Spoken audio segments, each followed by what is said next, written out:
Chapter 31. Conquest of the Midianites. Then the Lord said to Moses, on behalf of the people of Israel, take revenge on the Midianites for leading them into idolatry. After that, you will die and join your ancestors.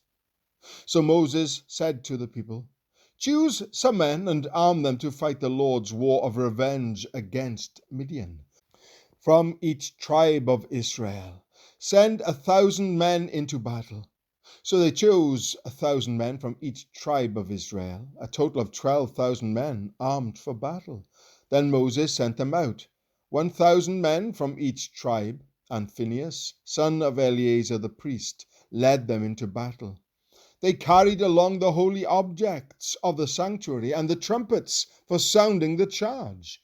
They attacked Midian as the Lord had commanded Moses, and they killed all the men. All 5 of the Midianite kings, Evi, Rechem, Zur, Hur, and Reba, died in the battle. They also killed Balaam, son of Beor, with the sword. Then the Israelite army captured the Midianite women and children and seized their cattle and flocks and all their wealth as plunder.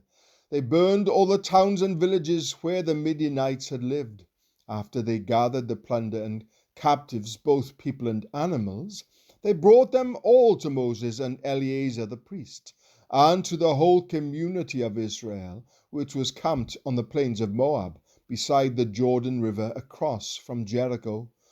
Moses, Eleazar the priest, and all the leaders of the community went to meet them outside the camp. But Moses was furious with all the generals and captains who had returned from the battle. Why have you let all the women live? He demanded.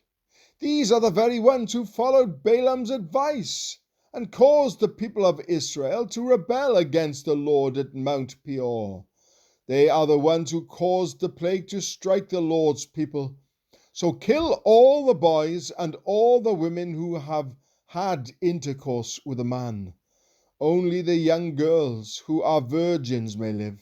You may keep them for yourselves. And all of you who have killed anyone or touched a dead body must stay outside the camp for 7 days. You must purify yourselves and your captives on the 3rd and 7th days. Purify all your clothing too, and everything made of leather, goat hair, or wood. Then Eleazar the priest said to the men who were in the battle, the Lord has given Moses this legal requirement. Anything made of gold, silver, bronze, iron, tin, or lead, that is, all metals that do not burn, must be passed through fire in order to be made ceremonially pure. These metal objects must then be further purified with the water of purification. But everything that burns must be purified by the water alone. On the 7th day, you must wash your clothes and be purified. Then you may return to the camp. Division of the plunder. And the Lord said to Moses, you and Eleazar the priest and the family leaders of each tribe are to make a list of all the plunder taken in the battle, including the people and animals. Then divide the plunder into 2 parts, and give half to the men who fought the battle, and half to the rest of the people. From the army's portion, first give the Lord his share of the plunder, 1 of every 500 of the prisoners, and of the cattle, donkeys, sheep, and goats. Give this share of the army's half to Eleazar the priest as an offering to the Lord. From the half that belongs to the people of Israel, take 1 of every 50 of the prisoners, and of the cattle, donkeys, sheep, goats, and other animals. Give this share to the Levites, who are in charge of maintaining the Lord's tabernacle. So Moses and Eleazar the priest did as the Lord commanded Moses.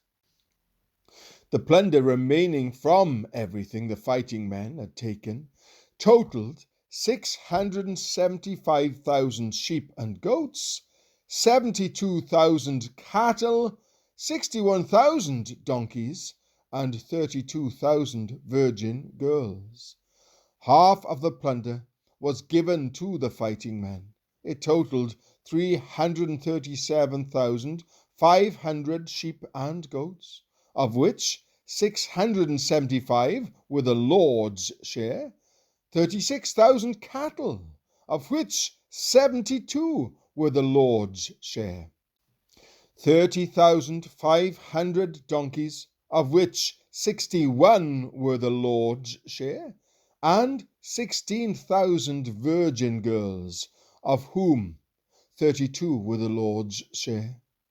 Moses gave all the Lord's share to Eleazar the priest, just as the Lord had directed him. Half of the plunder belonged to the people of Israel, and Moses separated it from the half belonging to the fighting men. It totaled 337,500 sheep and goats, 36,000 cattle, 30,500 donkeys, and 16,000 virgin girls. From the half share given to the people, Moses took one of every 50 prisoners and animals and gave them to the Levites, who maintained the Lord's tabernacle. All this was done as the Lord had commanded Moses. Then all the generals and captains came to Moses and said, "We, your servants, have accounted for all the men who went out to battle under our command. Not one of us is missing. So we are presenting the items of gold we captured as an offering to the Lord from our share of the plunder: armbands, bracelets, rings, earrings, and necklaces.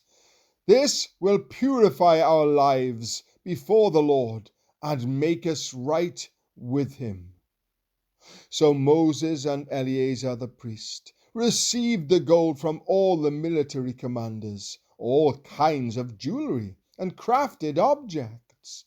In all, the gold that the generals and captains presented as a gift to the Lord weighed about 420 pounds. All the fighting men had taken some of the plunder for themselves.